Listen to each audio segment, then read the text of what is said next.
هلا والله شباب، قررت اصير شيف اليوم واعمل شاورما. شوفوا ايش عملت لكم، شاورما على الكيف. جبت اللحمة وقطعتها وعملتها كأنها على السيخ، قطع ناعمة وصغيرة، وبعدين حطيتها بمي وخل حتى زبطت، وجبت البهارات من جميع انواع البهار مع بهار الشاورما وكتيتها. يا جماعة اليوم احنا وعمي طالب عم نساوي شاورما. كفو جنوني.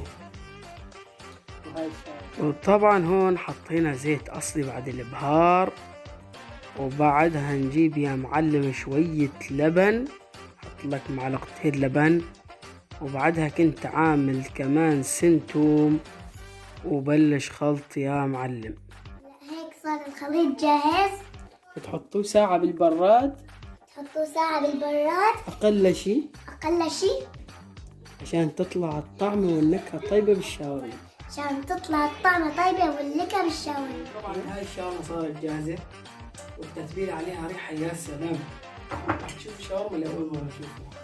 وهاي السيرفيس، وهاي البندورة قدامها سندويش بندورة، سندويش بدون بندورة. يعني السوريين احنا ناس تحب البندورة وناس بدون بندورة. وخلينا ننتقل للمرحلة اللي بعدها، قولوا يلا بالكيفة. بعدين نجيب الزيت، شوية زيت، لا تكتر مش نزل على معلقة. اعتقد هيك حاجته. تاخذ كلياتها مكانها.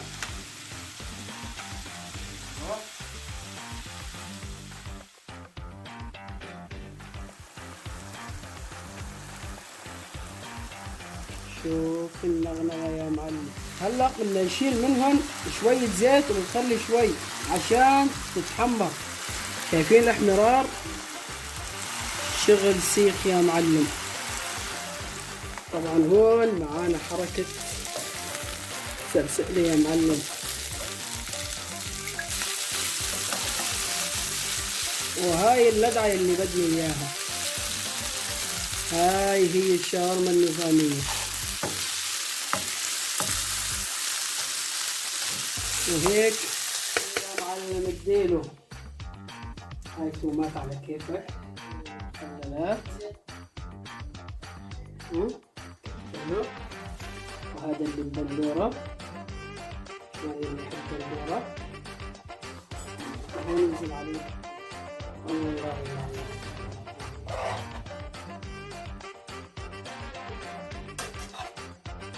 الله عمي. طبعا الشاورما عملتها بخبز عادي تبع فرن، لانه المطعم اللي كنت ناوي اجيب منه الخبز المشروح لقيته مسكر. هون حركة غنجني بالزيت ويلا على النار يا معلم. بعدها يتحمص، اسمع صوت النقرش يا معلم. معليش الخبزات عنا. شوف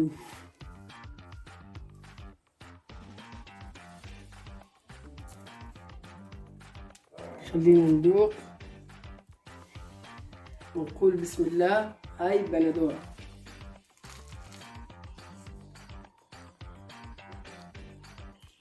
في معدتك. الله جرب هاي الوصفة ما راح تندم.